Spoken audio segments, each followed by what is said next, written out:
Hello friends, welcome to another video of stock market. आज हम discuss करने वाले हैं क्यों स्टॉक मार्केट अपने ऊपर से इतना ज़्यादा करेक्ट हो चुका है।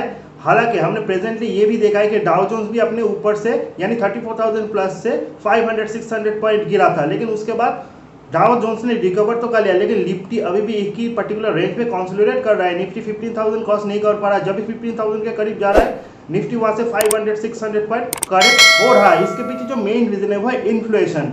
यूएस में हमें पता है कि इन्फ्लेशन रेट का चार्ट आ चुका है, यानी कि यूएस इन्फ्लेशन रेट आ चुका है and at that moment presently year on year अगर इन्फ्लेशन रेट को देखे हुए 4.2%, मंथ ऑन मंथ 0.8% का हाइक हमने देखा है। मार्केट एक्सपेक्टेशन लगा रहा था 0.3% का hike in each and every month according to US Fed Reserve. हमने पहले भी वीडियो बना है जहां पे यूएस फेड रिजर्व ने ये कहा है जब तक उनका इन्फ्लेशन रेट 2% क्रॉस नहीं कर पाता तब everything is under control, liquidity and everything is under control.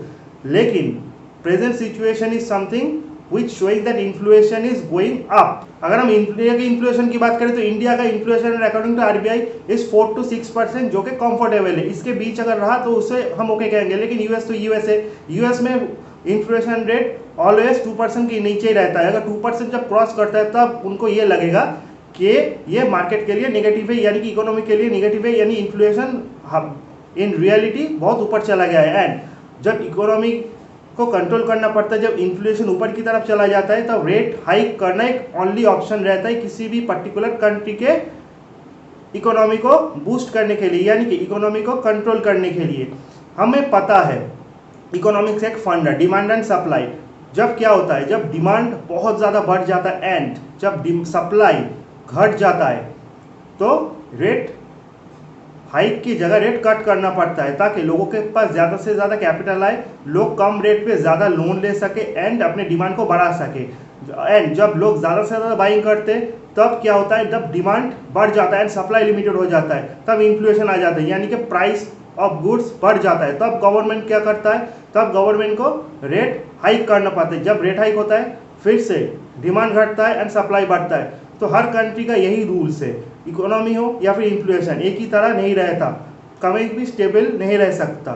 हम जानते हैं कि ग्लोबल के इतने भी ग्रोइंग कंट्रीज लाइक यूएस हो या फिर यूरोपियन कंट्री, उन्होंने बहुत ज़्यादा नोट प्रिंट किया है, बहुत ज़्यादा मनी प्रिंट किया है एंड लोगों में डिस्ट्रीब्यूट किया है। हम जानते हैं यूएस में ऑलरेडी लास्ट 1 ईयर में 3 पैकेज डिक्लेयर कर चुका है एंड लोगों के पास फ्री में बहुत ज़्यादा कैश भी आ चुका है। And due to pandemic Europe हो या फिर यूएस, लोग घर पे ही थे, ज़्यादा स्पेंडिंग नहीं कर पा रहे थे, लेकिन अब लोग घर से निकल रहे हैं क्योंकि in Europe situation is under control. US में बहुत ज़्यादा कंट्रोल आ चुका है एंड प्रेजेंटली जो बाइडेन जो है यूएस के प्रेसिडेंट, उन्होंने एक ट्वीट किया है। उन्होंने ये कहा है जिन लोगों का वैक्सीनेशन हो चुका है वो बिना मास्क के भी निकल सकते हैं, यानी एक प्रेसिडेंट की तरफ से ये ट्वीट करने ये इंडिकेट करता है कि वो कितना ज़्यादा कॉन्फिडेंट है कि थिंग्स आर अंडर कंट्रोल। जब थिंग्स आर अंडर कंट्रोल हो रहा है तो इसका मतलब ये है कि लोग इन फ्यूचर ज़्यादा से ज़्यादा और स्पेंड करेंगे, क्योंकि अब तक लोगों ने सेव किया था। जब ये स्पेंडिंग और बढ़ेगा तब क्या होगा, डिमांड और बढ़ेगा एंड सप्लाई तो लिमिटेड हो जाएगा, फिर से इन्फ्लेशन रेट और बढ़ जाएगा एंड तब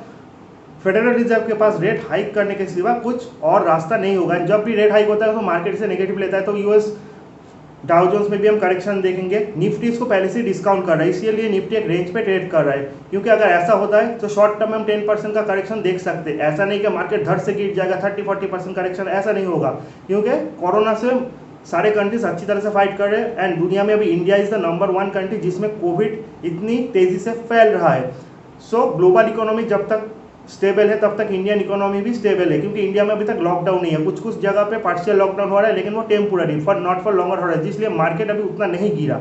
हालांकि इस लॉकडाउन के कारण मार्केट तो गिर जाना चाहिए था, लेकिन ग्लोबली लिक्विडिटी बहुत अच्छा है एंड एफआईआई का इनफ्लो कंटिन्यूसली आ रहा है। हालांकि डीआई उतना ज़्यादा इन्वेस्ट नहीं कर रहे, लेकिन एफआईआई बहुत ज़्यादा बुलिश है। Imagine market like India, so everything is coming under control and we hope that India में भी ये कोविड का जो सिचुएशन है वो अंडर कंट्रोल हो जाए, ताकि थिंग्स आर गेटिंग नॉर्मल।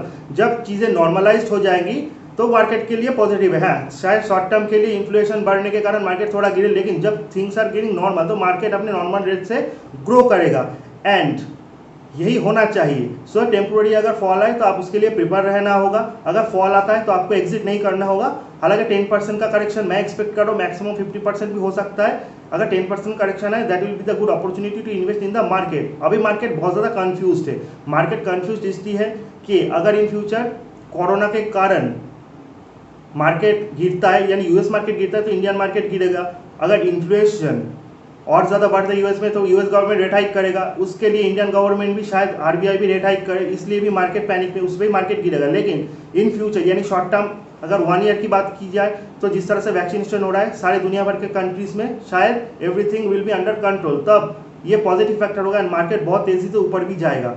सो इसीलिए लोग कुछ पोजीशन से एग्जिट कर रहे हैं, कुछ पोजीशन से वो न्यू एंट्री भी ले रहा है, इसलिए मार्केट एक ही रेंज में कंसोलिडेट कर रहा है। I hope everything will be normal. और मार्केट अगर गिरता है तो उसके लिए भी हम बहुत जल्द एक वीडियो लाएंगे, तब आपको क्या करना पड़ेगा, चैनल को लाइक कीजिए, सब्सक्राइब कीजिए और बेल आइकन को जरूर प्रेस कीजिए ताकि आपको नोटिफिकेशन मिलता रहे। See you in the next video guys, till then good bye.